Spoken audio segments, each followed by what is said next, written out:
Bonjour, bienvenue à toutes et à tous sur Cocotte TV. Aujourd'hui, une nouvelle vidéo qui porte sur un montage avec une configuration que nous allons intégrer dans le Colossus M, un boîtier qui n'est pas plus gros que certains mini ITX, mais pourtant qui peut ingurgiter une configuration micro ATX. On a choisi de faire un thème un peu noir et rouge puisque le boîtier propose un système d'éclairage. On peut choisir du rouge, principalement ce qui nous arrange. Et ensuite, on le voit, on a des composants qui sont donc sur ce thème avec une Rampage 4 Genée d'Asus, un processeur bien puissant en 4930K de chez Intel, on a également 16 Go de mémoire de chez G-Skill, le tout bien sûr en rouge, ou encore un kit Water Cooling Air Max, une alimentation G800M qui provient de chez Lepa, des ventilateurs noir et rouge Biphénix Spectre Pro LED rouge et noir, forcément, ça va de soi, ou encore un SSD SanDisk Ultra Plus, ou encore une GTX 770 de chez Asus en DCU2. On se donne rendez-vous tout de suite justement pour commencer le montage et préparer le boîtier à recevoir tous ses composants. On se lance donc dans le montage. Bon, pour ouvrir le boîtier, on retire les vis à main, il y en a deux de chaque côté, et ensuite on tire les panneaux tout simplement.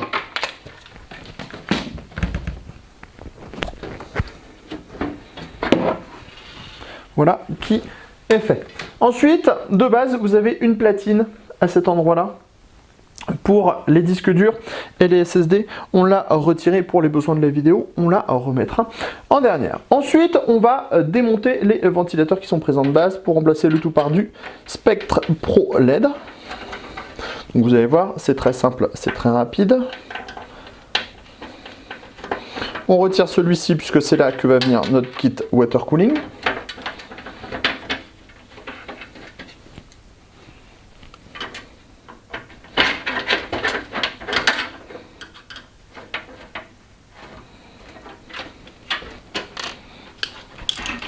Voilà qui est chose faite pour le premier ventilateur. On met de côté la visserie. Et ensuite, on va passer en dessous. Donc, on retourne le boîtier.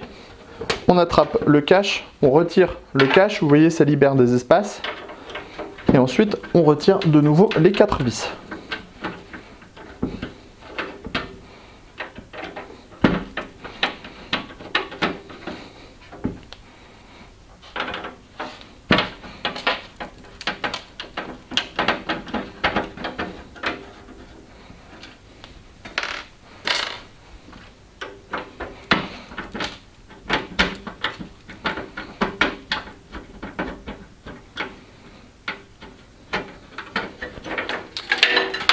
Voilà qui est fait.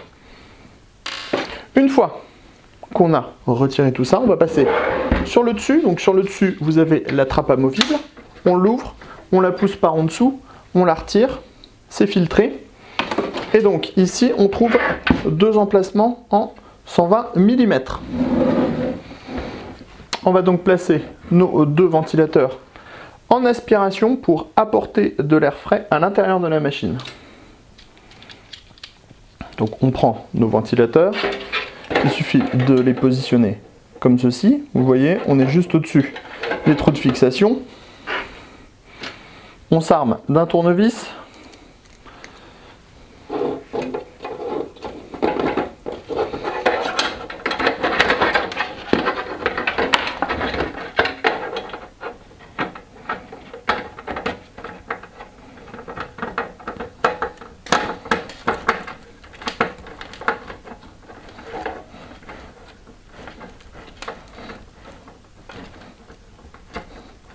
C'est peut-être l'opération la plus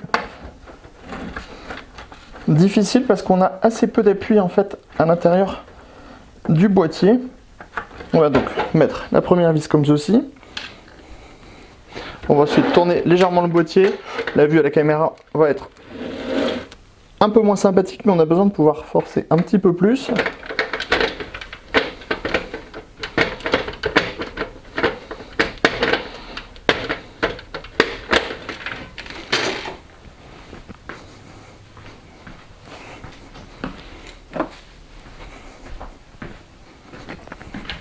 on s'arme du tournevis ultime.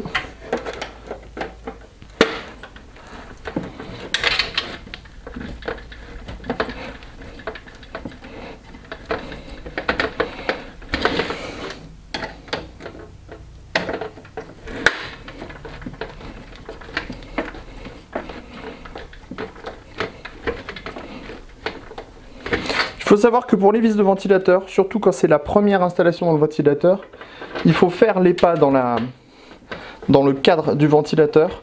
Et donc si on n'a pas un tournevis qui est capable de vous faire forcer correctement sur la vis, l'installation sera très compliquée.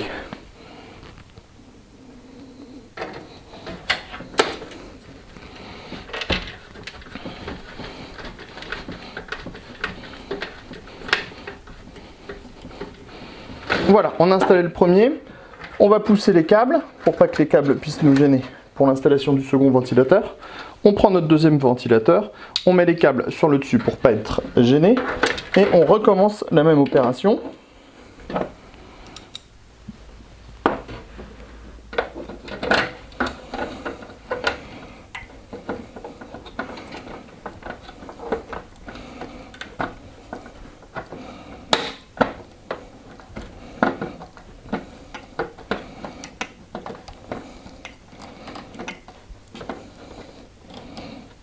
Voilà, première vis, ok.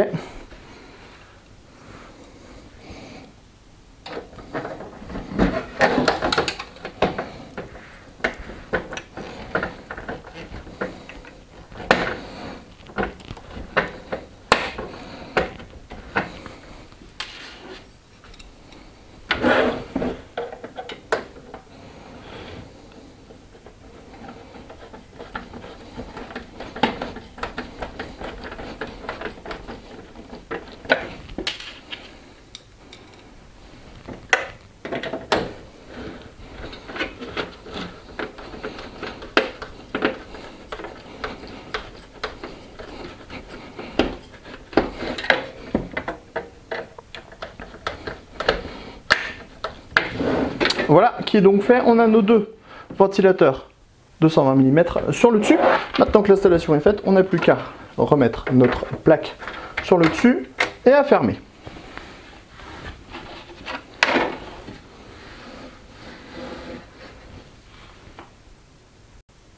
On enchaîne avec l'installation de l'alimentation. Dans un premier temps, on retire le support. C'est avec une vis à main.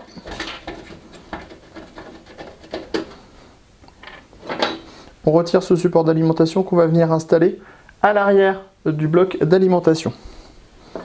On fait bien attention au sens. Le ventilateur doit venir vers l'extérieur, aspirer à l'avant.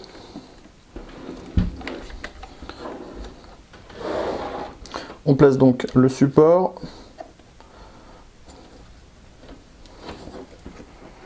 Alors ce n'est pas l'opération la plus évidente, surtout avec le cabrique qui fait prendre un petit peu d'épaisseur à l'alimentation.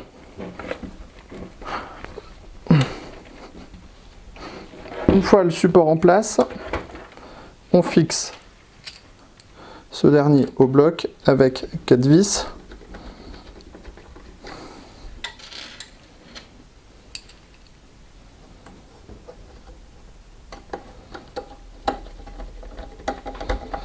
Comme ceci.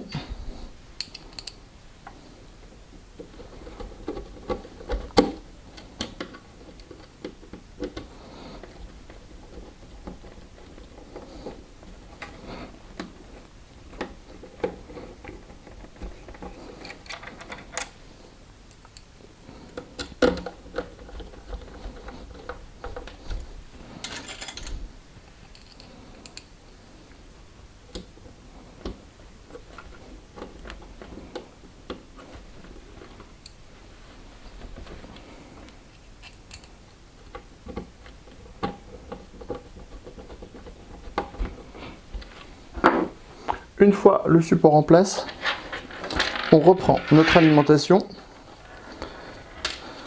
qu'on va venir faire glisser à l'intérieur du rail.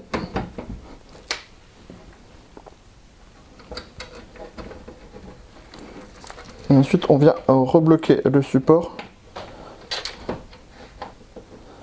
avec la vis à main. Ce qui, on ne vous le cache pas, n'est pas l'opération la plus simple à faire.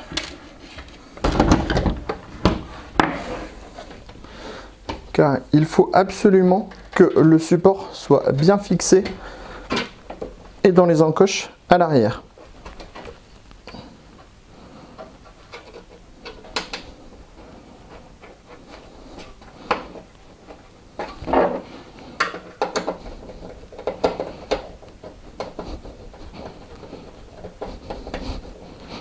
Voilà qui est chose faite. Prochaine étape, l'installation de la carte mère à l'intérieur du Colossus M. Mais avant cela, il faut préparer la carte mère. On va commencer avec l'installation du processeur. On retire les deux protections. On relève le socket. On prend le processeur. On vérifie les détrompeurs.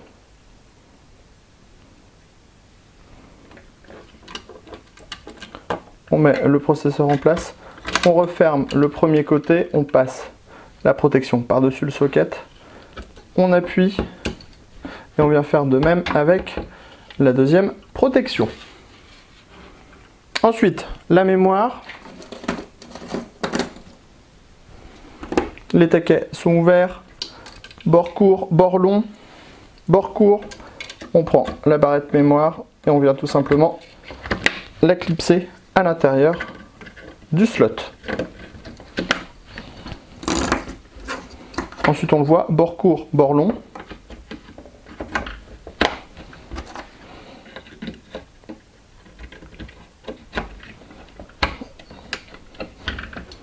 Au niveau de la mémoire et du CPU, on est donc pas mal. On n'oublie pas l'installation du système de fixation pour le kit water cooling. Comme on est sur un socket 2011, c'est assez rapide, puisqu'on a directement des points d'ancrage dans le socket. Alors on ne les pose pas juste comme ça, il faut les visser jusqu'au bout.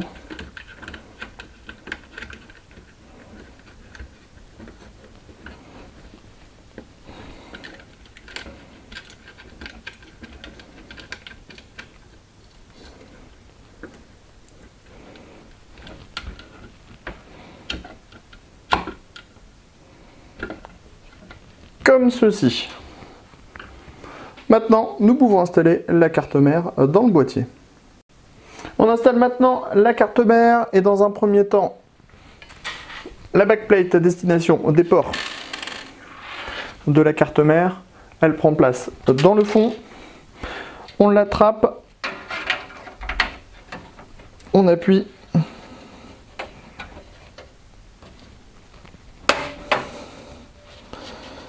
Assez fortement.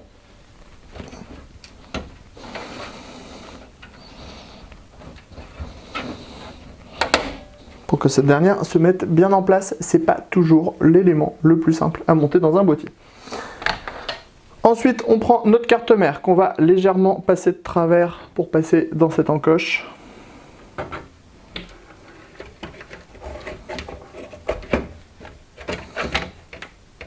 On positionne les trous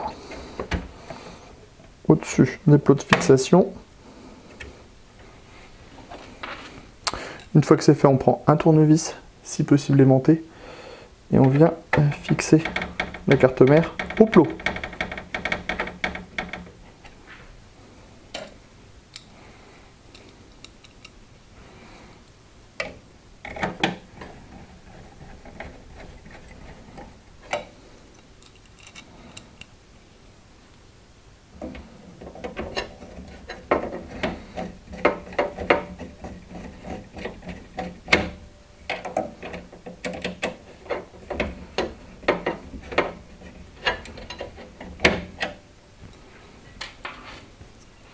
Rien de très compliqué, juste une opération répétitive.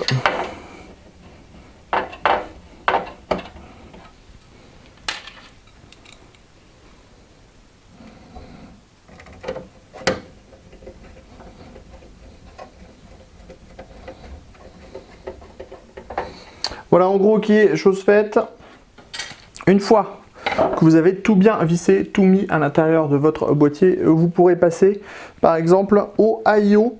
Alors pour le AIO, c'est assez simple, il faut les bonnes vis de fixation, le kit water cooling en lui-même, un petit peu de pâte thermique et nous allons nous retrouver tout de suite. Hop, tout d'abord, application de pâte sur le processeur, une noisette au centre,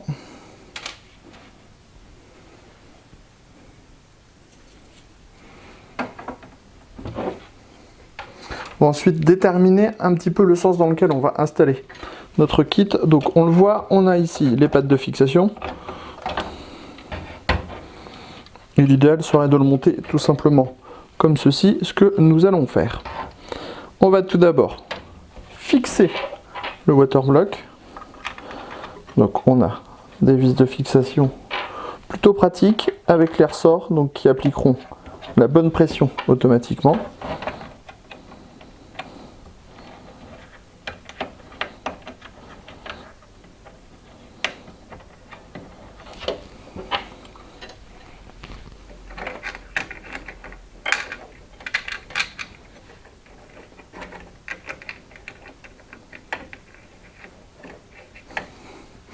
On ressort notre tournevis et on va serrer en croix.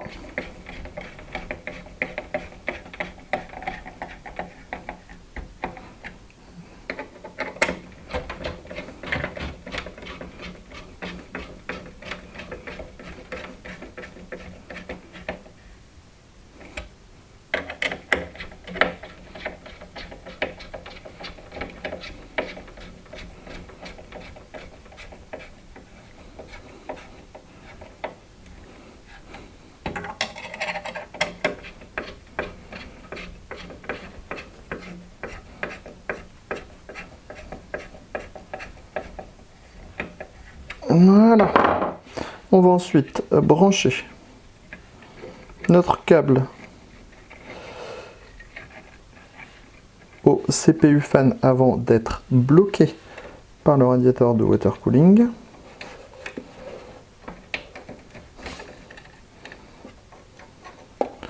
On trouve un petit passage adéquat pour dissimuler au mieux le câble.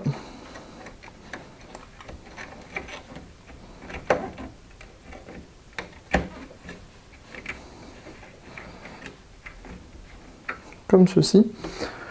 Nous allons aussi brancher la rallonge 8 pins CPU de suite avant d'être là aussi bloqué. Donc la rallonge Alchemy que l'on va brancher maintenant.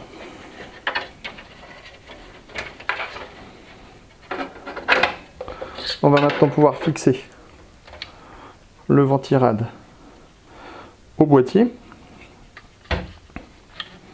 Donc pour ceci, vous voyez, c'est pas compliqué. On a préfixé ici le ventilateur à l'intérieur. On n'aura plus qu'à le fixer à l'intérieur du boîtier et à l'extérieur.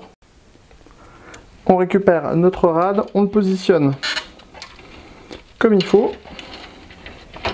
Donc comme ceci. Et ensuite, ça va demander un petit peu de manipulation parce qu'il faut bien placer la tige du ventilateur dans le trou de fixation du radiateur.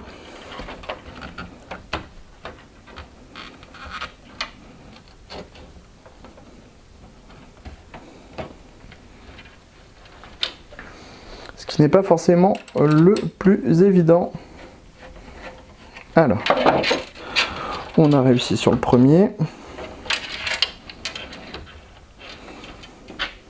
On passe au deuxième.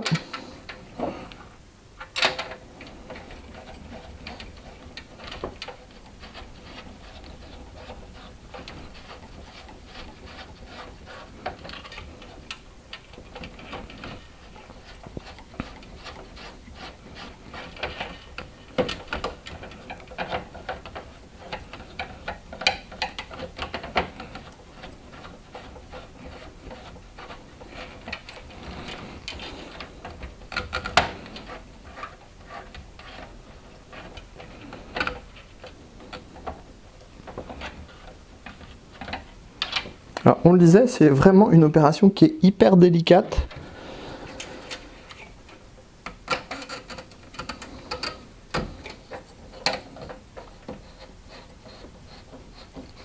Vous voyez, en changeant le système, en essayant de fixer d'abord par en bas, on y est parvenu. Voilà. Enfin, dernière vis, si celle-ci veut bien. Et voilà, on a notre système qui est enfin, notre système I/O qui est enfin monté à l'intérieur ici, qui refroidit le CPU qui est en dessous.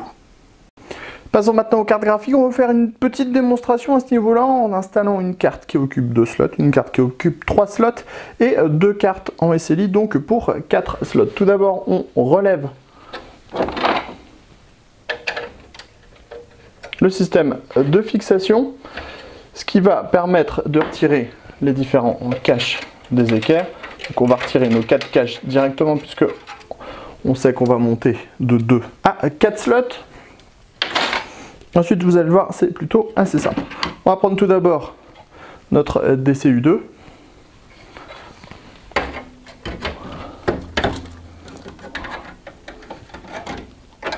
On la place à l'intérieur. On enfonce, on met 2 vis. Enfin, 2 vis, non, on a le système de fixation de rétention directement ici. Donc vous voyez, on abaisse.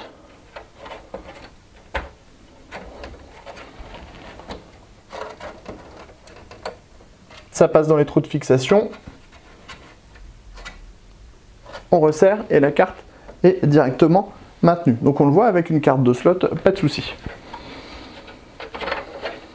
On enlève le tout, on déloque la carte, ce qui va être probablement le plus difficile à faire puisque on a assez peu d'espace pour atteindre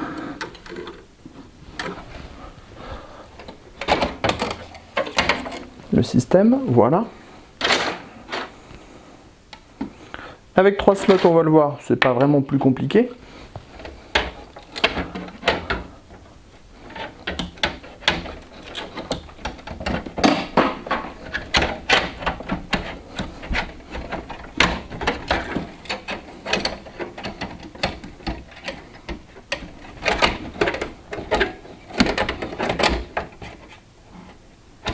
On se met en place, on bloque, on abaisse le système, on referme et on voit, c'est en place, il n'y a pas de souci. Si vous avez peur d'avoir un peu d'espace pour votre carte graphique, sachez que la baie 5,25 pouces est toujours amovible. On l'a conservée parce qu'elle va nous servir pour le câblage à la fin puisqu'on sera sur une carte en 2 slots. Donc on voit qu'on a pu placer sans trop de problème une carte 3 slots. On va défixer la carte de nouveau.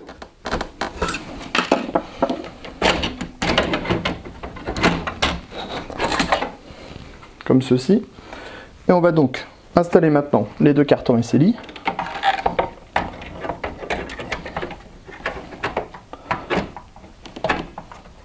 Donc la première carte.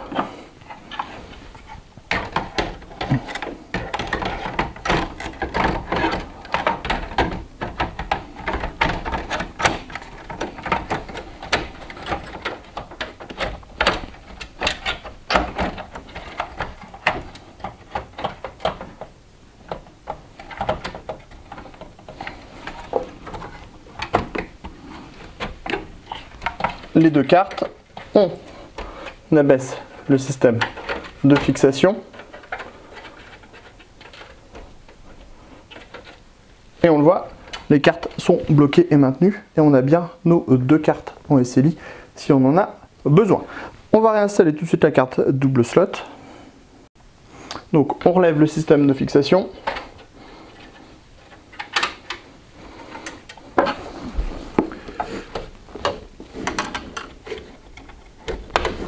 La carte du dessous en premier.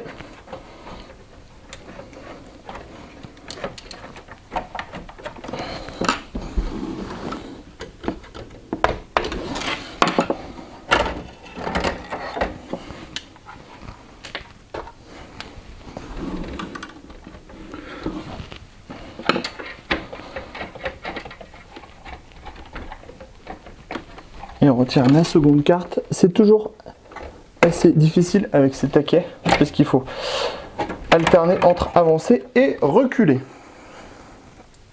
On va donc fixer notre DCU2. Donc une seule carte. On est plutôt très à l'aise au niveau de la place. On plug la carte, on remet les équerres en mèche à jouer dont on ne va pas se servir.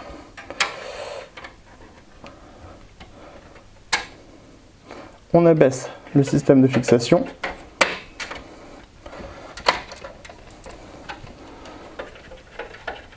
On le fixe. Un petit peu de sécurité avec un petit coup de tournevis. Et voilà, notre carte graphique est installée dans le boîtier. On se retrouve donc pour l'installation du SSD et le câblage de notre configuration. Comme on vous le disait, avant de câbler, il faut surtout pré-câbler le boîtier, c'est absolument indispensable puisque la place va finir par manquer juste avec les câbles, d'autant plus si on utilise des gaines spécifiques comme on en fait. Alors vous le voyez, on a déjà pré-câblé par exemple le SSD, donc le SSD on n'a plus qu'à le mettre en place, bien relier les gaines et on sera sur un montage qui sera très propre. On a déjà installé par exemple les gaines et les rallonges 24 broches ATX et PCI Express, on les a regroupés ensemble pour avoir un joli paquet de nappes rouges et noires qui traînent. Ensuite, on va, si on passe un peu plus à l'avant, vous voyez ici on a la grille, et donc on a un espace qui est justement entre le plateau de la B525 et l'alimentation, où ici avec des colliers on va pouvoir regrouper et rattacher tous les câbles ensemble. Et enfin, on va le voir, il nous reste aussi à cette place derrière l'alimentation pour pouvoir regrouper les câbles. Là aussi, on va utiliser toutes les petites bordures qu'on a ici pour faire un tas qui sera dissimulé derrière l'alimentation. On vous donne rendez-vous justement une fois tout ce câblage fait pour que vous puissiez voir à quoi cela ressemble en vidéo. Nous voilà donc au terme du montage. Comme vous pouvez le voir, on a réussi à regrouper tous les câbles dans cet espace. Donc comme ça, pas de problème, on peut fermer la porte et surtout, on ne va pas voir les câbles de l'autre côté. Pour ceci, on rattache le premier câble dans la face avant et ensuite, en fait, on vient greffer les autres câbles sur les câbles. Certes, ça fait une surépaisseur, mais ça permet de ne pas dépasser le montant de l'alimentation, ce qui fait qu'on ne voit pas les câbles qui ressortent et on ne voit pas les câbles sur le côté puisqu'on est à la limite du plateau de la carte mère. De l'autre côté, on le voit bien, on a notre SSD avec le câble SATA gainé qui vient cacher le câble pour les données. Et si on tourne un petit peu plus, on peut découvrir donc les différents câbles d'alimentation qui remontent vers l'arrière, mais qui sont emmêlés et gainés avec les dispositifs noirs et rouges que l'on a sélectionnés pour la carte mère, ou encore la carte graphique, ce qui permet d'avoir un mélange qui est plutôt sympathique, noir et rouge, qui s'accorde très bien avec notre configuration. Peut-être aurions-nous pu fixer le SSD dans le fond du boîtier pour voir la configuration, mais comme il y a des portes qui ne sont pas vitrées sur ce modèle, point d'inquiétude pour le moment. On va procéder à l'allumage de la machine, histoire que vous voyez ce que ça donne avec tous les ventilos rouges. On se donne rendez-vous tout de suite. Nous voilà donc au terme de notre montage. Nous avons l'éclairage rouge en façade qui remontera également. Sur les portes, on le voit à l'arrière, nous avons le radiateur de water cooling avec ses ventilateurs rouges. Et nous avons également les ventilateurs rouges sur le dessus qui permettent d'avoir une bonne harmonie de l'ensemble de la configuration.